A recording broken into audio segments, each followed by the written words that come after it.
Oi, gente, grande abraço para você que está ligado na programação da Rede Mais, o Conexão Mais Lives desse fim de semana. Está no ar, a gente tenta, claro, na medida do possível, sempre um assunto interessante, um assunto atual, para trazer para você que nos acompanha aqui na nossa afiliada da Record TV, para o sul de Minas, Zona da Mata e também para o norte de Minas. E hoje não poderia ser diferente, né? Nós vamos falar sobre um assunto, principalmente agora, no mês das mães, considerado mês de maio, um assunto muito pertinente, né? Nós vamos falar com a Gabriela Brown, que eu já vou colocar aqui na imagem. Gabriela, primeiro, muito obrigado pela participação, tá bom? Eu que agradeço. Obrigada a você. Nós vamos falar, gente, sobre a maternidade, que é um momento muito esperado, um momento muito importante, né, para a mulher, mas é claro que isso também pode trazer consequências caso esse momento não seja, inclusive, compreendido da maneira correta. Então, a Gabriela, ela é consultora em educação não violenta, vai falar com a gente sobre a maternidade sem culpa. Para a gente começar, para começo de conversa, é um tema, como eu disse, né, bem atual, que está sendo falado há quanto tempo, mais ou menos, Gabriela? Eita, Marco, é recente, né? Essa proposta da maternidade sem culpa existe uma frase que diz assim, né? Nasce uma mãe, nasce uma culpa. Eu não gosto muito dela. Eu acho que a gente acaba reproduzindo um contexto de responsabilização extrema da mulher, o que leva muitas vezes essa mãe, inclusive, a um burnout parental, né? Então, a gente vem aí num debate, assim, a grosso modo, eu acho que de uns 5, 6 anos para cá, a gente fala um pouquinho nessa questão da culpa, um pouco mais profundamente. O próprio termo da maternidade sendo romantizada também é bastante recente, e principalmente aqui no Brasil, né? Se a gente pegar países fora do Brasil, a gente já tem um debate mais intenso sobre isso, mas no Brasil a gente ainda é muito pioneiro, muito recente nessa temática. Eu estava lendo, né, uma lista sua que você escreveu com 8 tópicos. E o primeiro deles fala desde o momento que a mulher opta pelo tipo de parto. Para quem não passou por uma situação que envolve isso, de repente, para quem não tenha filhos, para quem não está antenado ou informado sobre o tema, pode parecer algo comum, mas não é, né? Desde esse momento que a mãe é julgada, desde esse momento que ela vive esse dilema, Gabriela? Você já. Não sei se você é pai, Marco, não sei se você Oh. já. Então, quando você ia comunicar para alguém que você, né, que a mãe estava grávida, que você ia ser pai, as pessoas não costumavam perguntar para você assim, ai, que bacana, que tipo de parto vocês vão ter? Né? Vocês vão ter um parto normal, vai ser parto, escolheram a cesárea.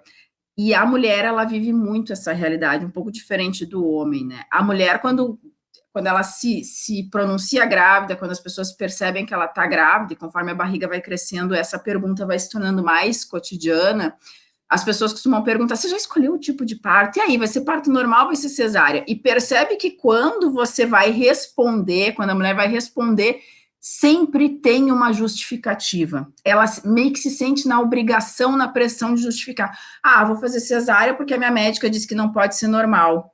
Ah, vou fazer parto normal porque é melhor para o bebê. Ah, vou fazer parto humanizado porque eu li isso e aquilo e me disseram que para criança. Então, a gente parece que está sempre nesse lugar de precisar explicar o nosso desejo. E aí já começa esse peso que vem junto com a maternidade, né? E quando eu falo peso, eu não quero dizer que ser mãe é ruim ou que ser mãe é pesado, mas socialmente a gente responde por uma série de questões, né, que a maternidade traz, que muitas vezes vão para além do que a gente dá conta, do que a gente consegue dar conta. Eu não deveria ter que explicar que tipo de parto eu quero fazer, porque isso é uma decisão minha, o corpo é meu, né? Eu estou carregando aquela criança, então talvez eu precisasse conversar isso com o pai da criança, com o médico e construir um melhor plano de parto. Mas eu já começo explicando para todo mundo que decisão que eu escolhi desde o nascimento. E aí, depois que nasce, socorro, né? Vai dar chupeta ou não vai dar chupeta? Vai dormir, vai fazer cama compartilhada ou não vai fazer cama compartilhada? Então pensa, como é que fica a cabeça daquela mãe? E principalmente se for mãe de primeira viagem. Surta, muitas vezes surta. Eu surtei, né? Eu surtei. Nesse ponto que eu ia, né, para a gente dar sequência aqui à nossa conversa, aí beleza, já passou o primeiro trauma ali de ter que se explicar sobre que tipo de parto eu vou escolher, eu sendo mãe, né, hipoteticamente. Já é uma situação chata, já causa constrangimento e é um assunto pessoal, né, Gabriela, independente de maternidade, é um assunto pessoal, ponto. Aí o bebê nasce com relação a essa maternidade sem culpa que nós estamos tratando. E nesse começo, do meu lado de pai, pelo que eu acompanhei, as 2 gestações da minha esposa, a gente percebe que a mãe fica muito sobrecarregada e mesmo assim faz de tudo dedicação exclusiva e mesmo assim ela acha que não está sendo uma boa mãe, principalmente a de primeira viagem. É um outro fator que deve ser observado e que dica que você traria para as mães nesse momento, nesse fim de semana de Dia das Mães, né? Eu penso assim, né? Quando a gente. Esse primeiro momento, logo que a criança nasce, que a ciência chama de puerpério, que a mulher vive, que a mãe vive, né? Que é esse processo da vida fora do útero, eu, mulher, estou me ambientando com aquele novo ser que está ali, a criança está se ambientando comigo. Eu queria fazer uma analogia. Imagina um rio com barco, essa mãe é um barquinho naquele rio. E vai ter vezes em que ela vai ter outros barquinhos com ela, e vai ter momentos em que ela vai se sentir meio que sozinha no rio, navegando sozinha, né? O puerpério é um pouco isso, assim. E toda vez que a gente navega sozinho, a gente se sente um pouco desesperado, um pouco ansioso, né? Mas o que será que tem mais para frente? E se eu for mais para o lado? E se eu for mais para... Será que eu tenho que continuar aqui? Será que eu tenho que dar um passo para o lado? Então, esse navegar, esse caminhar sozinho, gera muita angústia, gera muita incerteza, gera ansiedade e gera dor, gera sofrimento na vida dessa mulher, né?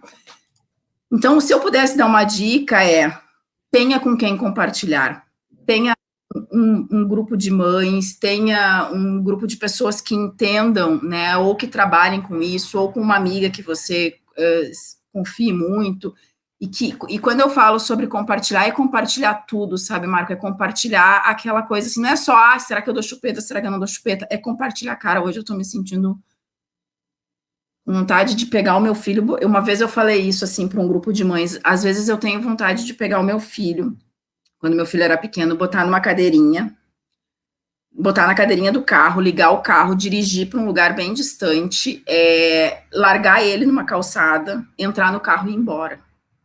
Porque o choro incomodava, porque eu já estava me sentindo muito sobrecarregada, eu tinha que dar conta de tudo, e tudo que eu fazia, isso que você fala, parecia que não era o suficiente, e isso não era uma coisa porque o meu marido me dizia isso, ou porque o meu filho, era sobre como eu me sentia.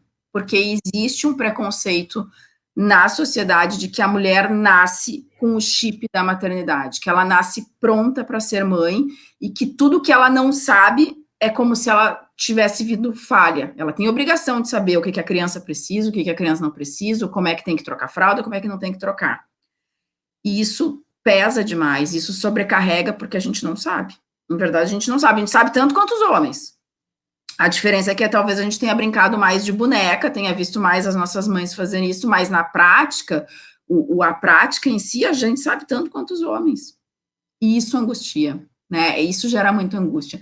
Então, tenha alguém para compartilhar, sabe? Para poder falar assim, caraca, hoje eu tenho vontade de sumir. E que essa pessoa que você escolher não vá ser a pessoa que vai olhar para você e vai te dizer assim, ah, não, mas isso aí, você vai ver, tinha uma amiga minha que era assim mesmo, daqui a pouco passou, sabe? Porque às vezes a gente só quer que a pessoa nos diga, entendo. Também já passei por isso, eu entendo. Ou se não tiver passado, eu disse, caraca, tá difícil mesmo, né? Tem alguma coisa que eu possa fazer por você, para te ajudar? É empatia, Vamos então para os outros desafios, né? Para a gente até mostrar para quem está em casa que ainda não se atentou para tudo isso, como é complexo, né, Gabriela? Porque aí nós estamos também, a gente vive numa sociedade com muitos padrões. E no caso da mulher, principalmente, tem o padrão do corpo, da estética, e a mulher se depara com essa outra situação. E agora? Uma maternidade sem culpa, mas eu não posso malhar, eu posso deixar meu filho com tantos meses com a avó ou com a babá para eu conseguir cuidar de mim. Mais um ponto que eu imagino que faça uma grande interrogação na cabeça da mãe, né? Você sabe que quando meu filho nasceu, eu engordei 14 quilos na minha gestação, então é algo que você não bota mais uma calça jeans. 14 quilos, você tem que trocar a calça jeans ou você, né, enfim, escolhe outra roupa. E aí, quando o Rafael nasceu, eu imaginava assim, que ele fosse nascer, meu filho fosse nascer e as calças iam voltar a servir num estalar de dedos. E não foi assim que aconteceu. Logo depois da licença maternidade, quando eu voltei a trabalhar, eu trabalhava na época numa empresa pública, então as minhas colegas de trabalho, elas vestiam terninho, elas vestiam saia, vestidinho, salto alto e tal. E era assim que eu me vestia antes de engravidar.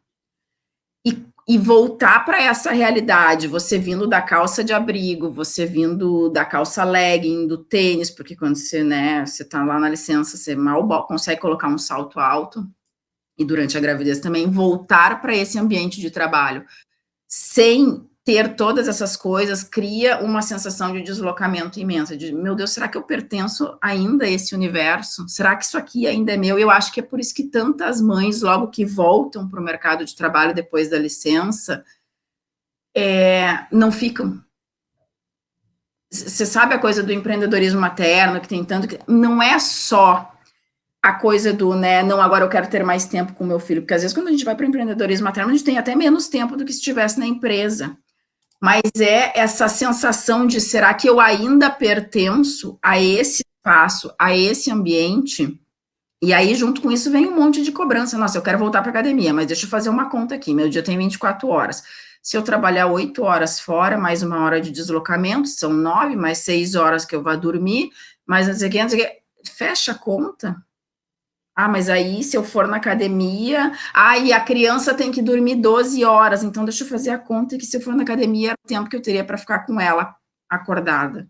Então, começa muita pressão. Eu tenho o corpo que eu desejo ter indo para a academia, ou eu fico com meu filho? Eu volto a ser essa pessoa que eu era antes, ou eu passo a ser essa nova pessoa e aceito esse corpo que eu tenho agora? E eu acho, Marco, que tudo é uma construção. A gente precisa de tempo. Só que socialmente a gente não tem esse tempo.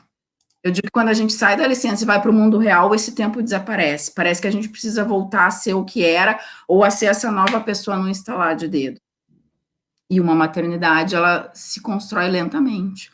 Você vai se reconhecendo, vai reconhecendo aquela criança que passou a fazer parte da sua vida, vai entendendo os seus comportamentos, a sua nova rotina de sono, a sua nova rotina de trabalho. É um monte de coisas para entender, para compreender e para dar conta. E a gente não consegue isso num processo muito rápido. Algumas mulheres voltam num espaço curto, voltam, mas nem todas, né? Porque somos diferentes, somos indivíduos únicos. E aí a gente sempre percebe que a gente sempre se baseia pelo padrão, né? Luana Piovani sai da maternidade já com a barriga reta. Aí você pensa assim, caraca, e eu com essa barriga desse tamanho? O problema sou eu. Então eu já internalizo isso, tem um problema comigo. Então eu tô sempre me botando lá pelo padrão mais alto. Ah, mas o filho da vizinha dorme a noite toda. Se o meu não dorme, o problema tá comigo. E eu que atendo mães, escuto muito isso, assim, sabe? Quando as mães me procuram, elas me procuram assim, eu quero entender, eu quero fazer que nem eu quero conseguir fazer que nem a minha amiga faz com o filho dela, eu quero fazer que nem a vizinha faz com ela, eu quero que o meu filho faça igual o filho da fulana. É sempre esse modelo de comparação que acaba nos jogando uma carga, uma culpa imensa, do tipo, se eu não consigo, a culpada sou eu.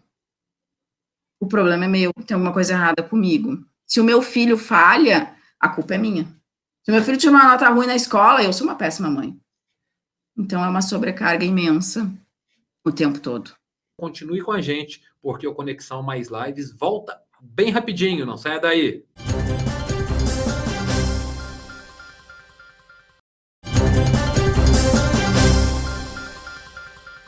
Nós estamos de volta com Conexão Mais Lives especial, uma homenagem a todas as mães, né? Dia das Mães nesse fim de semana. Então, nós abordamos um tema atual dentro, né, desse assunto, falando de mães, que é a maternidade sem culpa. Estou conversando com a Gabriela Brown, direto de Porto Alegre, no Rio Grande do Sul. Já falamos, né, alguns pontos mais específicos sobre parto, sobre esse primeiro momento logo após o parto. E agora, pensando em casal, Gabriela, muitas vezes a mulher ela se culpa muito por não ter, né, aquele mesmo desejo sexual, aquele contato mais íntimo na relação com o marido. Como é que fica a culpa da mulher, entre aspas, nesse sentido? É aí que a porca torce o rabo, né? Eu costumo dizer que é aí que a porca torce o rabo, porque esse é um assunto delicado que poucas mulheres conseguem falar sobre isso, né? O marido tem essa coisa do bebê nasceu, aí se você está amamentando, tem a amamentação que está ali, você está ainda numa mudança hormonal muito grande, e vamos para além de quando, né, já deixa de ser bebê, vamos pegar aí uma criança de 4, 5 anos, 10 anos, você ainda tem todo um cuidado que na maior parte das famílias circula em torno da mulher. Quem é que é responsável pela organização da casa? Quem é que é responsável por olhar caderno, acompanhar a rotina escolar da criança? Quem é que é responsável? Então, existe ainda uma grande sobrecarga dessa rotina da casa e do filho sobre a mulher, porque pressupõe-se que quem educa é a mulher. Isso cansa. E aí tem uma coisa que acontece, Marco, que quando o pai ele não pega junto na mesma proporção que a mulher pega, a gente começa a ter uma redução, inclusive, da atração sexual. Porque você pensa assim, ó, eu chego para você e digo assim, Marco, o negócio é o seguinte, fulano, nosso filho, tá com problema na escola, e aí a gente precisa conversar sobre isso. Aí você olha para mim e diz assim, você decide aí, faz o que você achar melhor. Ou você olha e diz assim, você quer que eu vá lá dar uma bronca nele, mas você não se envolve.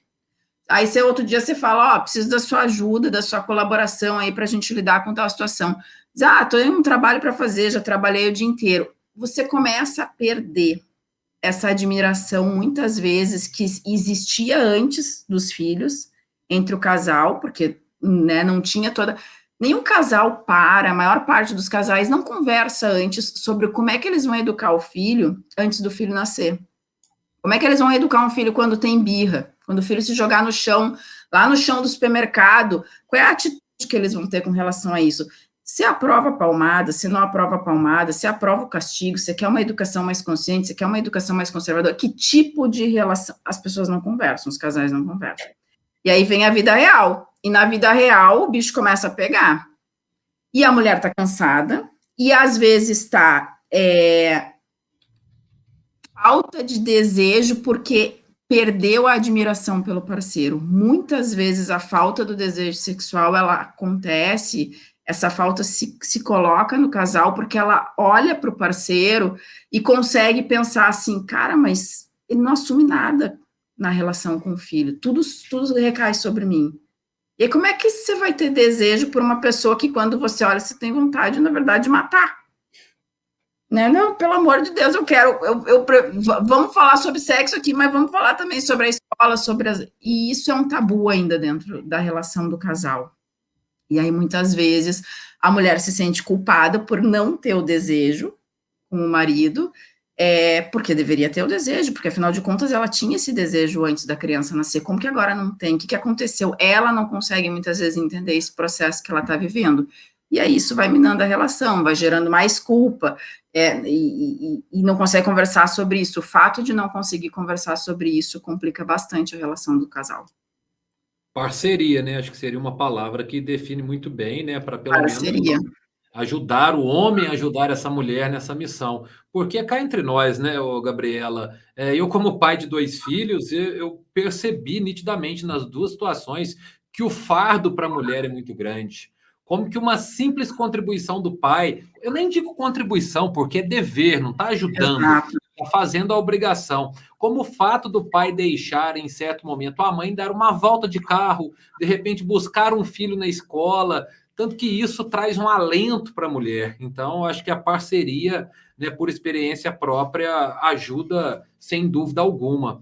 E agora essa questão psicológica me parece tão profunda, porque cria-se uma expectativa tão grande. Eu acho que os pais fantasiam algo que aí a criança nasce, em determinado momento, ou quase sempre, a criança não vai reproduzir aquilo que nós imaginávamos. E aí, mais uma vez, a mãe, principalmente, que, né, até afetivamente tem esse vínculo muito maior, ela se sente culpada.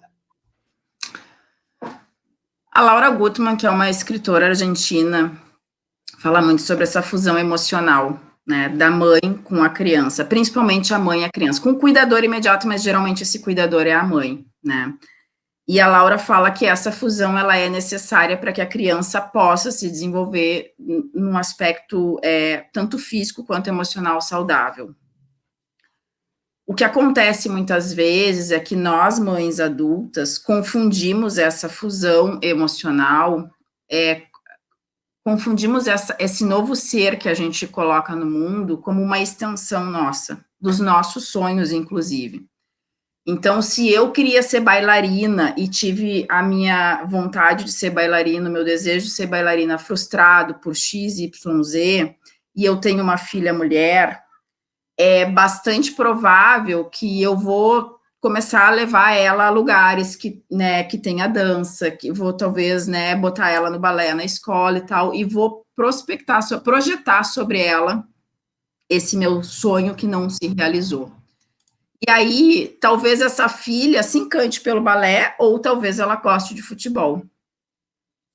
E quando a criança vai num caminho diferente daquele que a gente projetou para ela, daquele que a gente sonhou, que a gente desejou, para nós, mães, e não só mães, pais, é uma frustração imensa, imensa.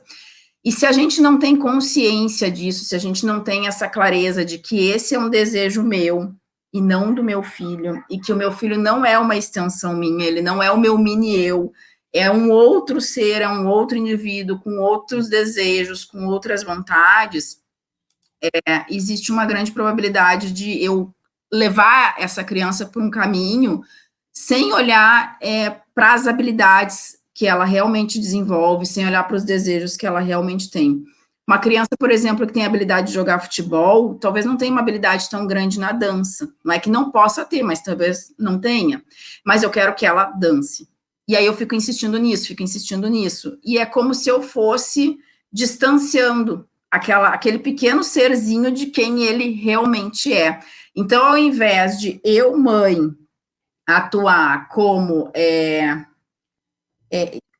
uma ponte para o meu filho chegar onde ele tem potencial de chegar, eu vou atuar como barreiras, eu vou colocando barreiras nesse caminho dele. E aí vem mais culpa ainda, Marco, nas mães, porque quando a gente fala sobre isso, as mães ficam pensando assim, puxa vida, né, mas como é que o que eu faço? Eu vou errar de novo, não consigo acertar aqui com meu filho, vem mais culpa. E eu sempre falo assim, que a culpa, de certa forma, ela nos faz sair do lugar, em alguns momentos.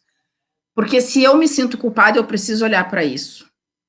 Essa culpa vem porque eu estou fazendo alguma coisa errada, que está magoando alguém, inclusive a mim mesma, e se isso for real, eu vou querer arrumar, né? Eu vou querer consertar. A questão é que percebe que muitas vezes a gente se sente culpada em relação ao outro e conserta com relação ao outro. É mais fácil eu pedir desculpa para o outro do que para mim mesma.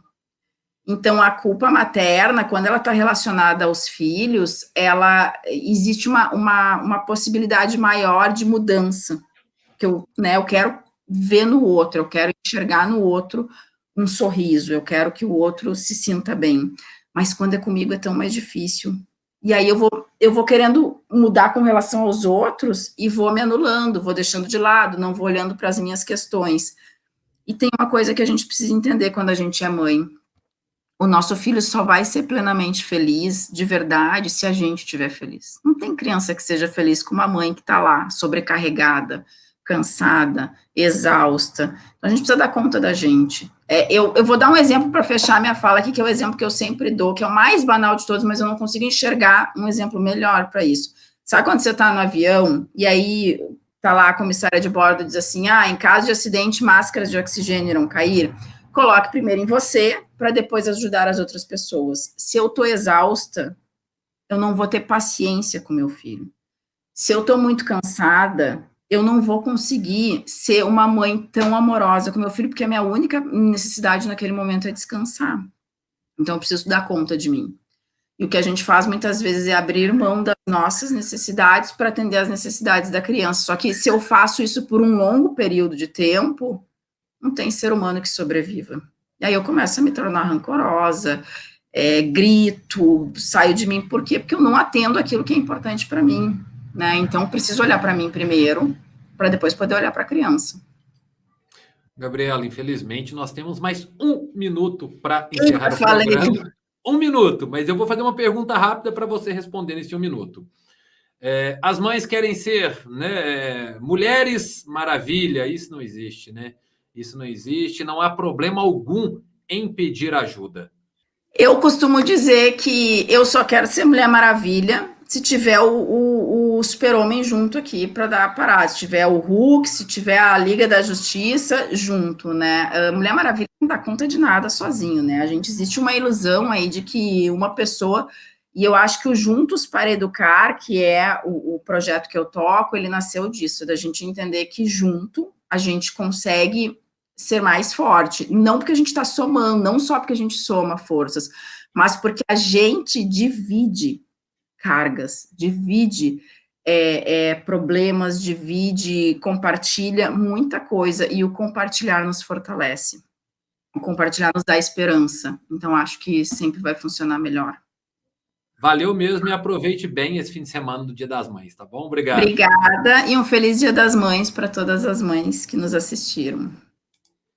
Gente, então é isso. Muito obrigado. Espero que você, mamãe, principalmente, né, que nos acompanhou, tenha gostado. Compartilhe com a sua amiga, porque parceria total, casal, né? E se cuide também, porque se você estiver bem, como a Gabriela disse, certamente o seu filho também estará. Feliz Dia das Mães e até mais, viu?